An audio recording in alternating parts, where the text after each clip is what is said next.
Tenemos imágenes en vivo de lo que es la jornada de paro y protesta contra el gobierno de Jair Bolsonaro. El insólito, inadmisible personaje que se hizo cargo de Brasil después de todas las trampas realizadas por la justicia y la cadena O Globo contra Lula. El resultado ha sido el hambre creciente de Brasil, la desocupación y nuevamente ese retorno al criterio esclavista de un país que lo ha sido y que tiene muchos resabios en ese sentido. Miles y miles de personas se lanzaron a las calles en 26 de los 27 estados del Brasil.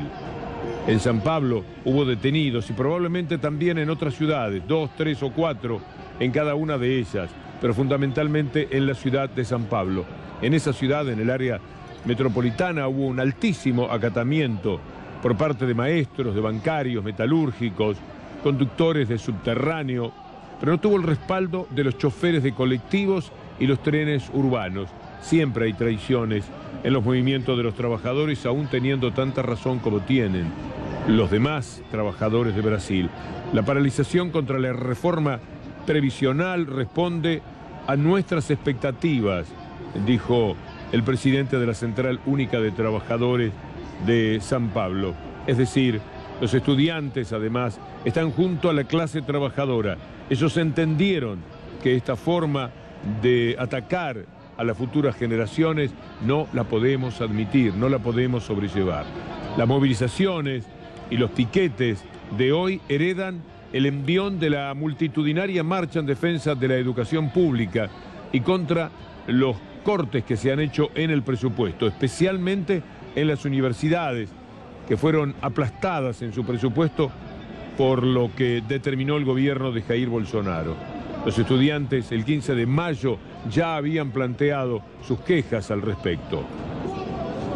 Paulo Guedes, el ministro de Economía de Jair Bolsonaro, tiene un argumento que es un calco, o al revés, podríamos decir, Argentina calca también al proceso de Temer, diciendo que la reforma previsional es la llave maestra para reducir el déficit público. Pretenden tener un ahorro de 1,2 billones de reales en 10 años. Hace días teníamos a Jair Bolsonaro y Macri un solo corazón. Efectivamente quieren lo mismo. La reforma laboral, la reforma previsional, la humillación absoluta de las clases trabajadoras. Lo triste es que, bueno, ahora en San Pablo no pararon los choferes de colectivos, por ejemplo, que son los propios pobres, los que colaboran con gobiernos desalmados, que solamente quieren gobernar para las élites. Si a la Argentina le sobran 20 millones de personas en el concepto de la clase dominante, en Brasil los que sobran son 150, 170 millones de personas. Entonces ellos quieren un país para esa clase tan solo, y es tan claro, tan evidente, que a veces uno tiene la sensación de estar diciendo cosas de perogrullo, que son demasiado sencillas a la inteligencia exigente que pueda tener el teleespectador. La cuestión es que esta imagen que congelamos ahora de San Pablo, no, está en vivo y se sigue, sí, es que estaba quieta la imagen, me pareció que habíamos hecho eso, pero no, esto es en vivo. La huelga es fuerte, los petroleros están adhiriendo a la huelga desde ayer a la noche en las refinerías, es decir, algo que no se puede ver, solamente las manifestaciones en las calles.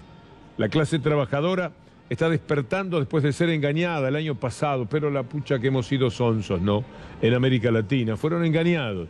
Cuando muchos votaron a Bolsonaro, hoy están rebelándose contra el gobierno. Cualquier votante de Bolsonaro es un proyecto de imbécil, porque Bolsonaro mostró claramente cuál es el perfil de su manera de ver el mundo. Es despreciable. ¿Cómo se pueden confundir? ¿Cómo pueden aducir, me engañaron? ¿En qué los engañó Bolsonaro? Bolsonaro ha sido todavía más claro que Macri. Macri no se animó a ser Bolsonaro. Para completar esa parte que le falta de la personalidad y llegar a Bolsonaro, tuvo que llamar a Pichetto ahora.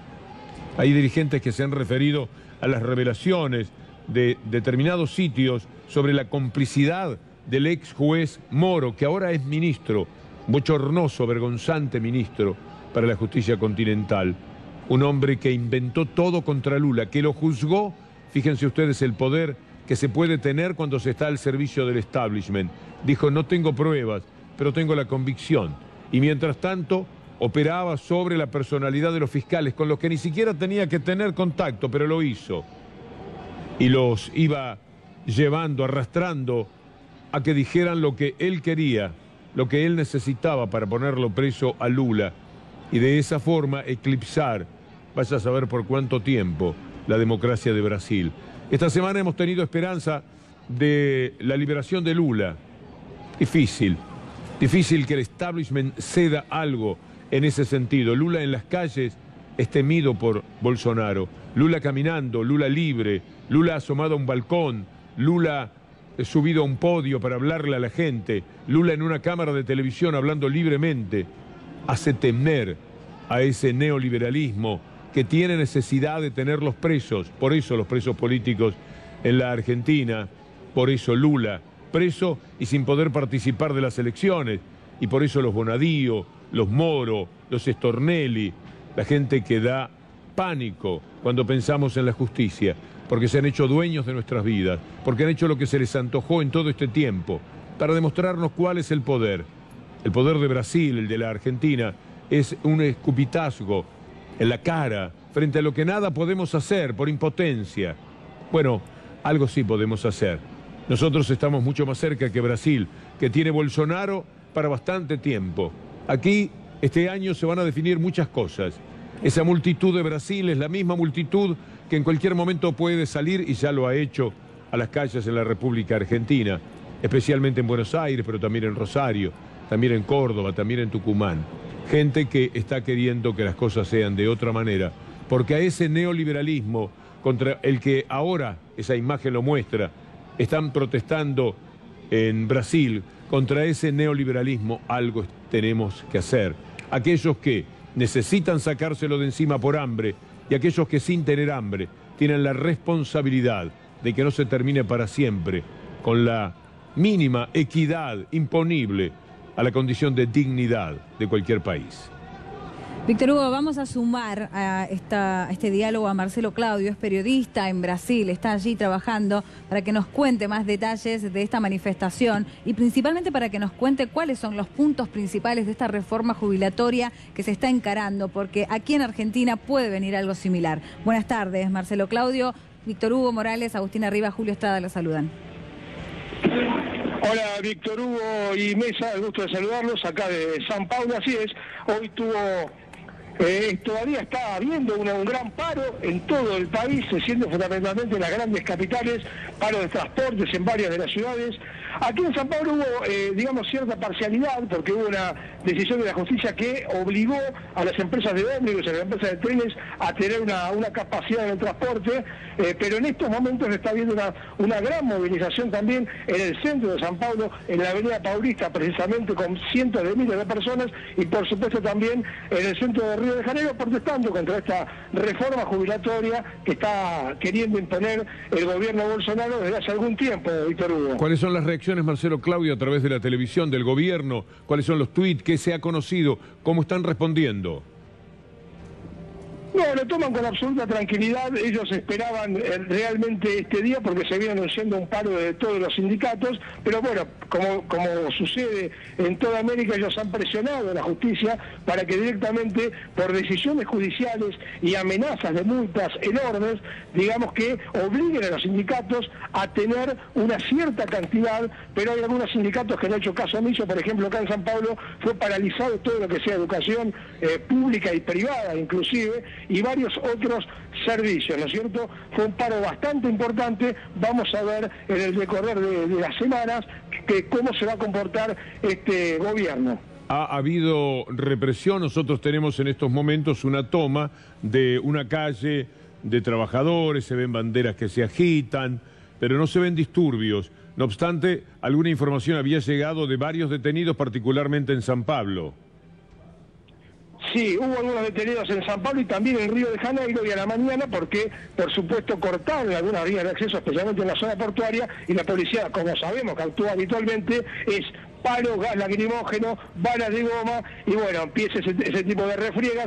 Nosotros estamos en este momento llegando al Estadio Morumbi en la presentación de la Copa América. Acaba de llegar este impresentable presidente Bolsonaro. Hay una cantidad de policía impresionante que excede a lo normal en un partido de fútbol. Está todo rigurosamente controlado, varios helicópteros, porque por supuesto esto es en la zona sur de la ciudad, mientras que en el centro de la ciudad hay una enorme manifestación en contra de él, ¿no? Sí, una manera de prolongar esta manifestación que nosotros vemos con imágenes ahora de la ciudad de San Pablo. Quiere decir, Marcelo Claudio, que ni siquiera la Copa América ha detenido el empeño de la gente en mostrarle a Bolsonaro que así no va, que el neoliberalismo, una vez más, es inaceptable.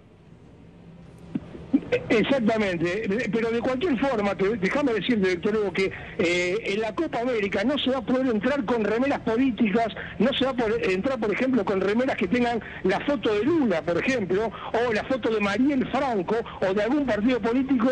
Directamente se los va a invitar a retirarse de los estadios, esto en sociedad con la Conmebol que lo permite, o sea que acá en la Copa América no se va a poder manifestar, es como si no hubiera democracia en el fútbol, Víctor Hugo. Una pregunta de Julia Estrada. Hola Marcelo, Claudio, ¿cómo estás? Mira, para nosotros la situación de Brasil está muy presente en relación a las reformas laborales, también ahora la previsional. Yo te pregunto a la inversa, ¿en Brasil tienen presente lo que pasó en Argentina con la reforma previsional? ¿Miran el caso argentino? Sí, lo tienen muy presente, especialmente la gente, digamos, que la oposición a este gobierno. Saben lo que sucedió en Argentina y saben lo que está haciendo el gobierno de Macri. Pero bueno, acá no nos olvidemos que la mayoría de la gente votó a este tipo, que tiene las ideas y que, bueno, fue el principal impulsor de estas políticas, digamos, a lo Trump, ¿no es cierto? Entonces, la mayoría de la gente, lamentablemente, votó a esto. Muchas gracias, Marcelo Claudio. El abrazo de siempre. Hasta todos los momentos.